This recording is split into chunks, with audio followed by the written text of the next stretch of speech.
Hey there everybody, my name is Sean Coleman. I am the host of Draftdojo.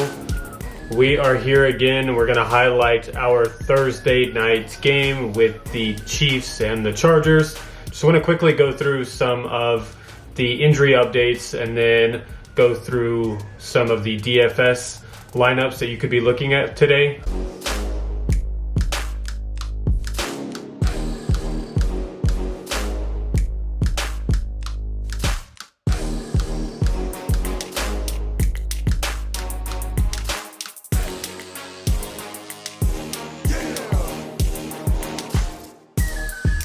I'm actually in a NFL Showdown captain mode right now, as we can see here.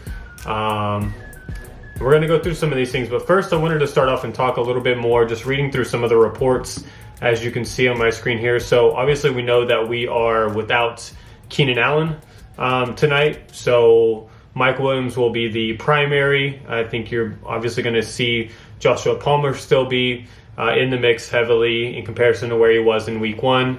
And then we still are going to see Austin Eckler a part of that rushing and or passing attack. I anticipate that they will need to be more involved from the passing attack without having their biggest option in Keenan Allen being out.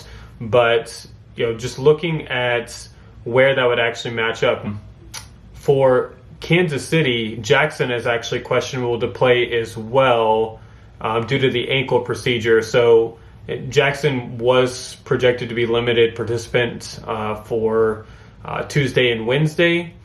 It seems like things are moving in the right direction is what we're reading here, but Butker is going to miss week 2 as well. So there's a few injuries that's going to be involved there.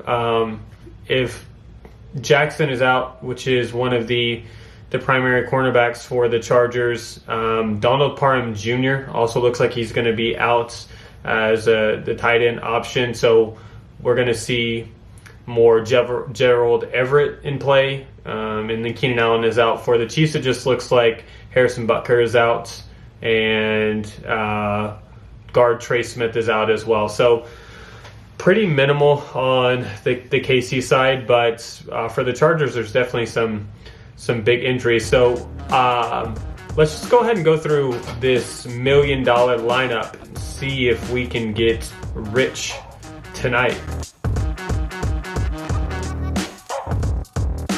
So when I'm looking at my $50K salary, I'm going to look at my captain seat here. So let's go ahead and just switch over to our captain seat and see what that looks like. Patrick Mahomes at 17,700, Herbert at 16,800, Kelsey's at 16,500. As we see, Keenan Allen is out, Mike Williams is at 13,500, so it's a pretty good deal for him on the captain seat. But I think something that we have to be mindful about is just what is the likelihood in production. Those quarterbacks at 1.5 times value, while they cost you more, just the true volume that could be there far and exceeds the other players, even if we're going a little bit more of the expensive route. So I'm just going to do this build out with Patrick Mahomes, anticipating that he's going to have a really big night. And I think the smart thing to do is just build out expensive from the top. So I'm just going to go Justin Herbert, Patrick Mahomes, likely the two biggest players that are in the mix for tonight. And then I really want to try to fill out my roster with a star on both ends. If we're going to have a captain seat as a quarterback, then on the inverse, you definitely want one of the star-studded receivers and or pass-catching backs on your roster as well. Same thing happens when you are thinking about playing like an Austin Eckler, or you are considering like a Juju Smith or Travis Kelce as your captain. You want to make sure that you are aligned with that quarterback also on your build out as well, just for maximum value. So I'm going with a really expensive build out here. My build out so far is Patrick Mahomes at the captain seat, and then I have Justin Herbert in as the flex. So collectively, that's taken a huge chunk of change out. I mean, we've taken out $28,900. We have $21,100 remaining, which gives us an average remaining per player at $52.75. So we're cutting into our budget pretty heavily so far. So the things that I have to decide is, am I willing to go above and beyond on some of the top end guys, or am I going to make a more balanced approach on the remaining lineup? I think if I'm looking at potential for this team, I know Travis Kelce is going to get a lot of work.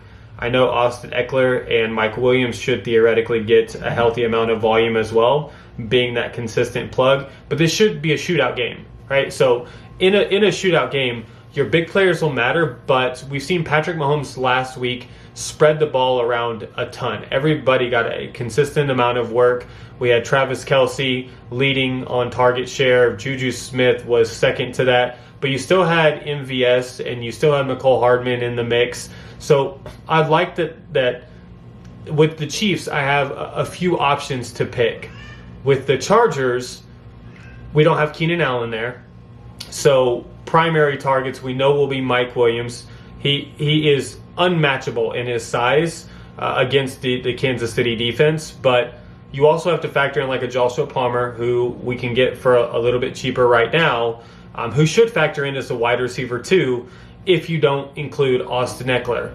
And I do think that we will have Austin Eckler much more involved in the passing game this week because it will be a shootout tempo. Neither of the running backs last week were hyper productive in the rushing game itself. Clyde Edwards-Helaire and Austin Eckler both look good from the passing game.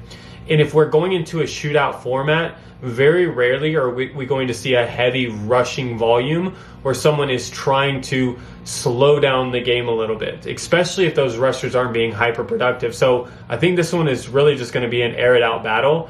But I want to get a little bit of I'm going to get some timeshare of Everett here. I think we really get a steal in someone that we're not talking about a ton right now. I will most likely put Everett in a potential captain's chair in the exact same lineup in another one, just because I can get him at a lower rate. And I think for your easy 5 to 10 yards chunks, Gerald Everett has the ability to get the volume in this week's lineup, but he also has the playmaking ability to break out for 15, 20, 25 yards, and that's what I want to see. So I'm going to grab Gerald Everett in this lineup, stacking him with Herbert, and then also getting Patrick Mahomes here. So I get Gerald Everett at a discount here, and I also want to look at someone that I could get a equal amount of value on from the Chiefs side. Now, everyone is,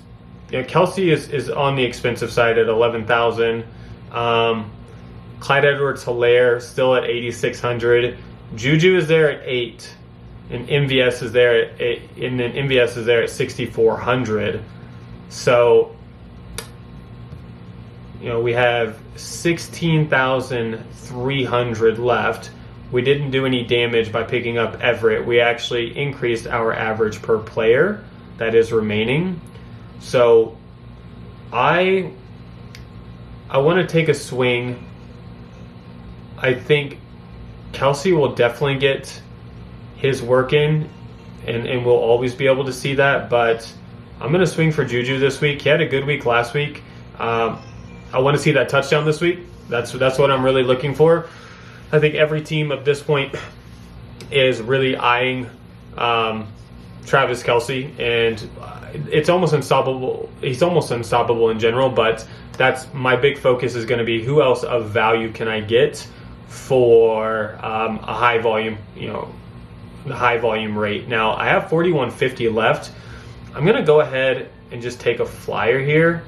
Now I know Butker is out, but I'm going to go Hopkins. I think not having Keenan Allen in the mix is definitely going to hurt. They're going to have options where they are not going to be as productive, especially on the third down pass percentage. So I think if I go Hopkins at 3,800, I spare myself almost I can go up another 2,000 range. If I don't go that, I think I could take a flyer with someone like a Sky Moore who saw limited play, but he's $1,800. Like, that's what we're looking for when we're doing these DFS. Who is going to be our home run pick if in the dark chance that we get it correct? So on this build out, I'm going to trust. I'm going to go with Hopkins. I'm going to be the dart throw here and just say that hopefully we get there's a stop and we get some kicking opportunities out of that. And if he puts up 10 points, 11, 12 points, we're talking game changing when it comes to these lineups. So I'm going to go with that, and then it leaves me with 4,500 remaining. But 4,500, we can still get a decent outlook. I mean, we can still get Pacheco in the mix, which I do like that a lot. I think there's a lot of opportunity there. I don't want either of the defenses. I just think the offenses are just too high right now to be able to do something like that. So let's do that. I'm going to grab Pacheco. So I'm going to round out with Patrick Mahomes. Patrick Mahomes is going to be stacked up with Juju and Pacheco on my team.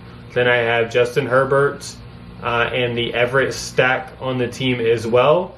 And then the Hopkins kicking opportunity if they can't convert those third downs, which I anticipate they'll be able to march down the field, whether or not their Joshua Palmers are able to convert, whether Everett's not going to be able to convert all of those third downs, and Mike Williams, I think they'll be well prepared for him in general. So Hopkins could have an opportunity for a significant amount of workload here. But yeah, I'm going to go ahead and round out. I'm going to assign that lineup. And then let's just scroll out really quickly. Yeah, I like that. Let's assign that lineup. And then here's another lineup that I did. Let me scroll in. So this other one that I had, Patrick Mahomes, I still kept him as my captain. I went Herbert as well, stacking the two strongest players with potential upside in points per game. I went Clyde Edwards-Helaire for 8,600. And it's really just hedging my bet. Not sure how the game strip's going to go, so I want one of these leagues where Helaire is involved. And this one, I went with Hardman.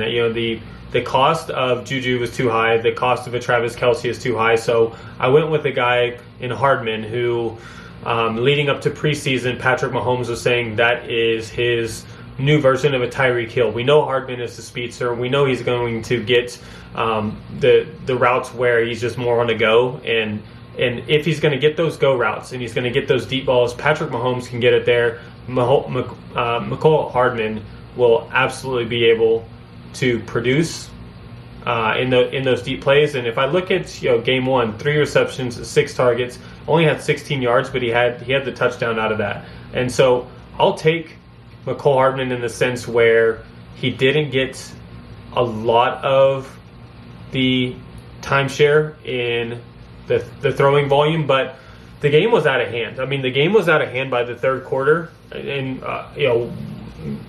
very easily into the third quarter, I should say. So the passing game really went away, and that's where you started seeing the running game being more into the effect of Kansas City, and I don't think that's going to happen tonight. I think the Chargers are going to be able to keep pace at least through the third quarter, and that should give the opportunity for the passing game to be there for Hardman to have enough of those routes where we get a burn route on one, and that's what I'm looking for, just really getting the home run there. I do want to stack with Joshua Palmer this time. I know I had Everett in the other one.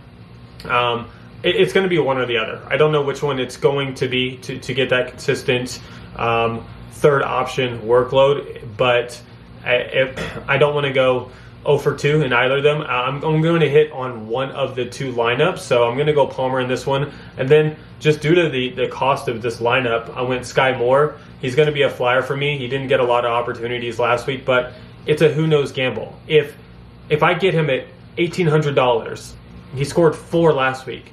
If Sky goes for 10, 12, he gets a touchdown and a handful of receptions, I've made my value by 2 or 3x, and that's what I'm really looking for in these lineups. So that's my quick recap of wow, probably going to do some editing there. DFS lineups. Those are the 2 that I will be submitting for tonight. So let's go ahead and assign that. And when I get my big payout, I'm going to say I told you so. You're going to thank me if you went ahead and went this route as well. But guys, we're just getting started on Draftdojo. It's Thursday night. We're really excited. This should be a really hot matchup. So just stay tuned for more of the content. We're going to be releasing the games for Sunday. So we'll do some recordings on Friday and Saturday leading up to the games, and likely do a Sunday morning video as well to just highlight any of the potential changes, injuries, and that way we can adjust our lineups accordingly. But other than that, again, my name is Sean Coleman. I am the host of Draftdojo, and we are out. Let's get it.